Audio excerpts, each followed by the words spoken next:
Hello student, बहुत स्वागत है रजनीश स्टडी लेक्चर के एक और नए वीडियो में। मुझे उम्मीद है आप लोग बहुत ही बेहतर होंगे, स्वस्थ होंगे, सुरक्षित होंगे। अपना ऊपर आए थे वन डायमेंशन मोशन, जिसमें आज का हमारा टॉपिक है मुक्त पतन से रिलेटेड टॉपिक है, या तो बोल सकते हैं कि मुक्त पतन से रिलेटेड आज हम सवाल को करने वाले हैं। तो अगर आपने मुक्त पतन वाला वीडियो नहीं देखा है तो उसको प्लीज़ देख लें, ताकि ये वीडियो आपको बेहतर समझ में आ सके। तो उस वीडियो का लिंक आपको डिस्क्रिप्शन बॉक्स में मिल जाएगा, या आप हमारे प्लेलिस्ट चेक कीजिएगा चैनल का, तो उसमें भी सारे चैप्टर का प्लेलिस्ट बना हुआ है, देख लीजिएगा वहाँ से। ठीक है, तो चलिए शुरू करते हैं। देखिए, मान लेते हैं कि हमारे पास एक बॉल है, ठीक है, और उस बॉल को हमने ऊपर की ओर फेंका, ऊपर की ओर फेंका यू वेग से। हमने एक बॉल को ऊपर की ओर फेंका, ठीक है, तो ये हमारा बॉल गया ऊपर की ओर। फिर एक मैक्सिमम ऊंचाई पर क्या हो जाएगा, वस्तु का जो वेग हो जाएगा वो 0 हो जाएगा। फिर क्या हो जाएगा, वस्तु हमारा जहां था वहीं आके रुक जाएगा। ठीक है, देखिए, वस्तु यू वेग से गया, और जो वस्तु का जो अंतिम वेग होगा वो क्या होगा, 0 होगा।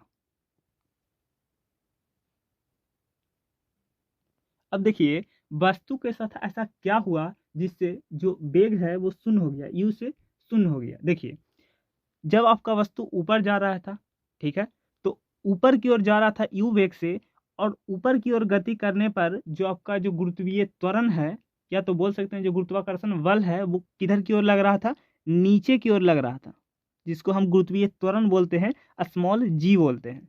ठीक है, तो जब वस्तु ऊपर जा रहा था तो गुरुत्वाकर्षण बल नीचे की ओर काम कर रहा था, जिसके कारण एक समय ऐसा आया कि मैक्सिमम हाइट पर जो वस्तु का वेग है वो 0 हो गया।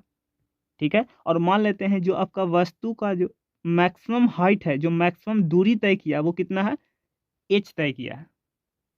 ठीक है, देखिए, वस्तु पहले ए पर था, ए से फिर कहाँ गया, बी पर गया, फिर बी से फिर क्या हो गया, ए पर आ गया। सभी को इतना बात समझ में आता है। देखिए क्या हुआ कि वस्तु को हम ऊपर की ओर फेंके, ठीक है, तो वस्तु यू वेग से ऊपर की ओर जा रहा था, लेकिन जो गुरुत्वाकर्षण बल था वो नीचे की ओर काम कर रहा था। ठीक है, और गुरुत्वाकर्षण बल नीचे की ओर काम कर रहा था, इसके कारण जो हमारा वस्तु का जो वेग है वो घटता चला गया, और एक समय ऐसा आया कि मैक्सिमम ऊंचाई ऊंचाई पर, अधिकतम ऊंचाई पर जो वस्तु का वेग है वो 0 हो गया। ठीक है, फिर क्या हो गया, वस्तु नीचे की ओर आ गया। ठीक है, तो अब आपका सवाल ये है कि इसका जो अधिकतम ऊंचाई होगा वो कितना होगा, अधिकतम ऊंचाई वो कितना होगा, बोले तो कैपिटल एच कितना होगा। ये आज हमारा पहला सवाल है आप लोगों से। ठीक है, देखिए, अगर हम यात्रा की बात करें तो यात्रा कहाँ से कहाँ तक चल रही है, यात्रा चल रहा है, वस्तु कहाँ से गया, ए से बी पर गया, फिर बी से कहाँ गया, ए पर आ गया। तो हमारा जो वस्तु तय किया वो कितना, हम यात्रा की बात कर रहे हैं ए से बी तक, केवल हम ए से बी तक की यात्रा की बात कर रहे हैं। ठीक है, तो देखिए, डाटा कौन कौन सा दिया गया है। देखिए, जो वस्तु का वेग है वो यू है, अंतिम वेग कितना है, 0 है, एक्सेलरेशन कितना है, गुरुत्वीय त्वरण कितना है, माइनस का जी है। अब माइनस का जी क्यों लेते हैं, देखिए, वस्तु ऊपर की ओर फेंका है तो ऊपर की ओर जा रहा है, और जो गुरुत्वाकर्षण बल है वो नीचे की ओर लग रहा है, तो एक ऊपर जा रहा है और एक नीचे जा रहा है। उस कंडीशन में जो गुरुत्वीय त्वरण का जो मान होता है वो क्या होता है, माइनस का जी लेते हैं, ऋणात्मक का जी लेते हैं। ठीक है, और जो आपका एस है, मतलब जो आपका वस्तु दूरी कितना तय किया, कैपिटल एच दूरी तय किया। अब गति के समीकरण को लगाना सिखाते हैं। देखिए, पहले लगाते कैसे हैं, देखिए, आपको तीनों समीकरण याद होना चाहिए। पहला समीकरण क्या होता है, पहला समीकरण होता है v बराबर यू प्लस ए टी। ठीक है, सेकंड समीकरण होता है s बराबर U T plus half A T square, और तीसरा समीकरण होता है वी स्क्वायर बराबर you square plus 2a s। ये तीनों समीकरण आपको याद होना चाहिए। ठीक है, अब देखिए कलेक्ट करते हैं। देखिए, इसमें समय दिया गया है, परंतु इन चारों डाटा में समय नहीं है, तो ये तो इक्वेशन नहीं लगेगा। ठीक है, इसमें भी समय है तो ये भी इक्वेशन नहीं लगेगा। बच कौन गया, ये, तो ये इक्वेशन लगेगा। कौन सा इक्वेशन लगेगा, तो गति के तृतीय समीकरण से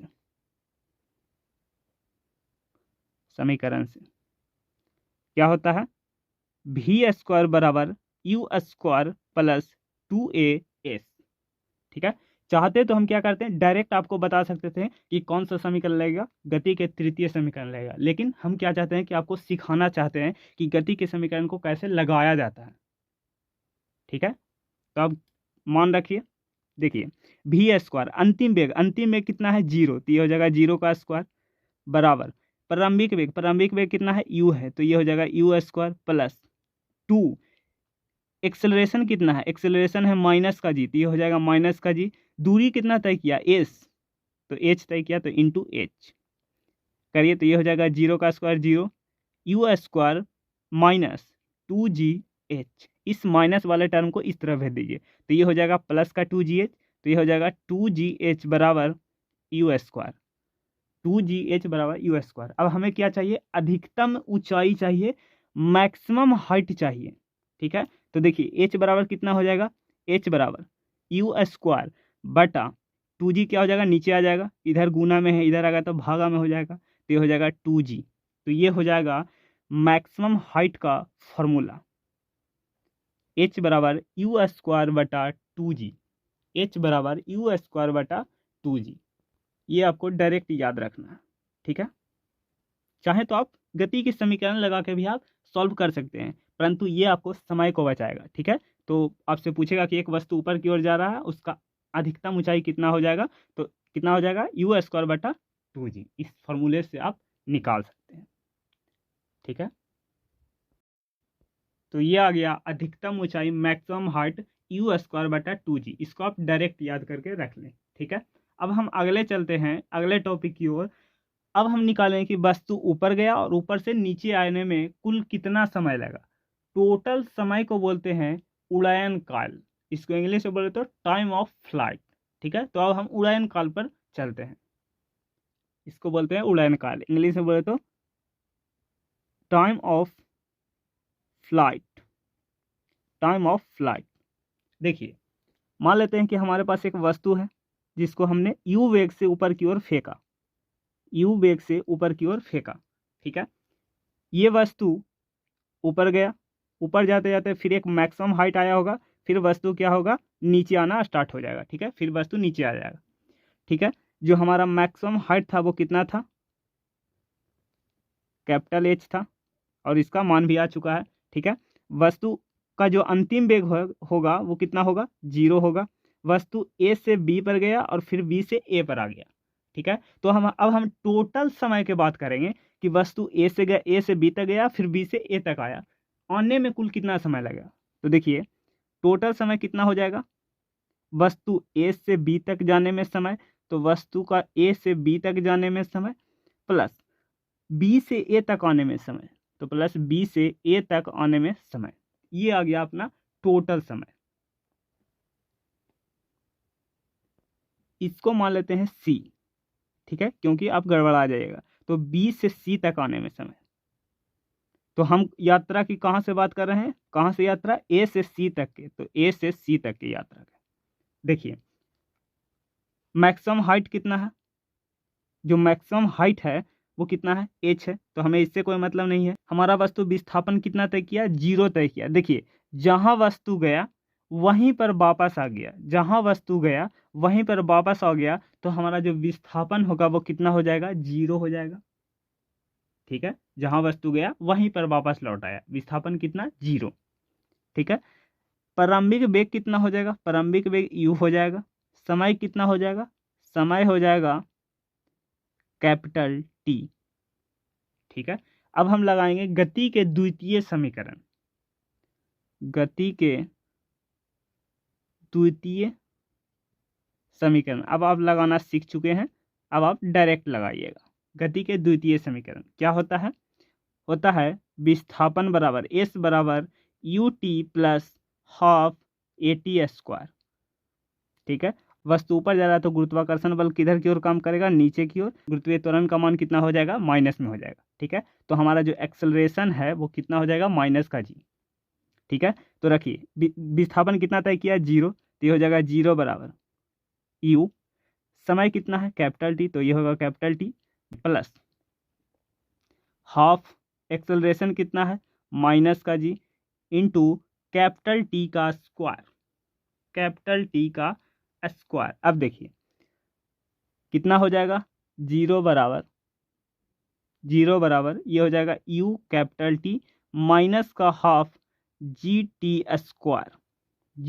स्क्वायर। अब इस माइनस वाला टर्म को इधर भेज दीजिए जीरो की तरफ, तो देखिए ये आ गया इस तरफ, तो ये हो जाएगा प्लस का हाफ जी टी स्क्वायर बराबर यू टी। तो एक टी से एक टी मर गया, तो ये बच गया हाफ जी टी बराबर यू। तो हमें क्या चाहिए, हमें चाहिए उड़ायन काल कैपिटल टी। तो कैपिटल टी बराबर क्या हो जाएगा यू वटा देखिए हाफ नीचे जाएगा तो ये टू ऊपर चला जाएगा, तो ये हो जाएगा टू यू वटा जी, टू यू वटा जी, टू यू वटा जी, टू यू वटा जी। तो ये हमारा निकल करके आ गया उड़ायन काल, टोटल समय टाइम ऑफ फ्लाइट निकल के आ गया, कितना आ गया 2u/g। इसको भी आप याद रखिएगा, डायरेक्ट याद रखिएगा, इस पे सवाल आता है कि जब वस्तु ऊपर गया और ऊपर से नीचे आने में टोटल समय कितना लगा, 2u/g। ठीक है, अब हम अधिकतम ऊंचाई पढ़ चुके हैं, अब हम उड़ायन काल पढ़ चुके हैं, अब हम इन दोनों में रिलेशन निकालेंगे। ठीक है, संबंध निकालेंगे कि क्या होता है। तो चलिए देखिए अधिकतम ऊंचाई और उड़ायन काल में दोनों में रिलेशन जानते हैं, संबंध जानते हैं। देखिए आपको बस इतना करना है कि जो अधिकतम ऊंचाई होता है h, उसको भाग दे देना है उड़ायन काल के स्क्वायर का। आपको बस सिर्फ इतना काम करना है कि जो अधिकतम ऊंचाई होता है उससे डिवाइड कर देना है उड़ायन काल के स्क्वायर का।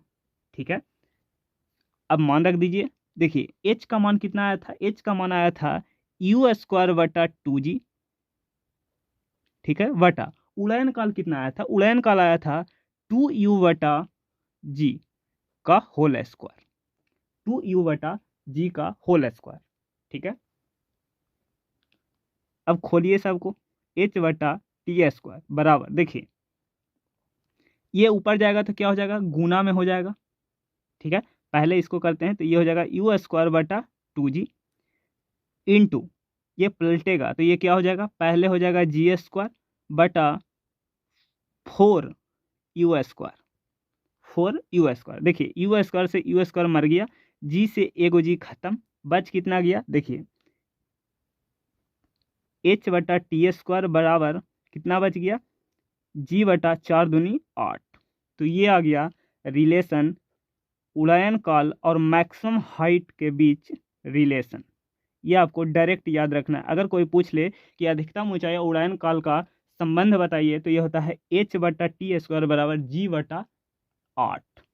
ठीक है, ये होता है इसका रिलेशन। ठीक है, तो इन सभी फार्मूलों को आप लोग डायरेक्ट याद रखिएगा। देखिए अधिकतम ऊंचाई और उड़ायन काल में संबंध कितना होता है, h/t² बटा g/8। ठीक है, और जो मैक्सिमम हाइट होता है वो कितना होता है, वो होता है u²/2g, और जो उड़ायन काल होता है वो होता है u/2u/g। ये होता है उड़ायन काल और ये होता है मैक्सिमम हाइट। इसको आप डायरेक्ट याद रखिएगा, कहें तो आप डायरेक्ट रट लीजिएगा। ठीक है, इससे याद हो जाएगा। ठीक है, तो इसको अच्छे से नोट्स बनाइएगा, अच्छे से इसको रिवाइज करते रहिएगा ताकि चीज़ें आपको बढ़िया ढंग से याद रहे। इसके नोट्स के लिए हमारे टेलीग्राम चैनल ज्वाइन कर सकते हैं। और ये आपको बताना है कि वीडियो कैसा लगा। अगर अच्छा लगे तो वीडियो को लाइक, चैनल को सब्सक्राइब और शेयर जरूर कीजिएगा। और देखिए ये फॉर्मूला डायरेक्ट आप लगाइएगा। अगर आपको याद ना रहे तो गति के समीकरण तीनों आपको याद होना चाहिए, उससे भी क्या कर सकते हैं, आप निकाल सकते हैं। ठीक है, ये फॉर्मूले याद नहीं रहे तो अगर आपको याद है तो आपका समय बचेगा। ठीक है, तो चलिए मिलते हैं अगले वीडियो में। बाय बाय, टेक केयर, जय हिंद।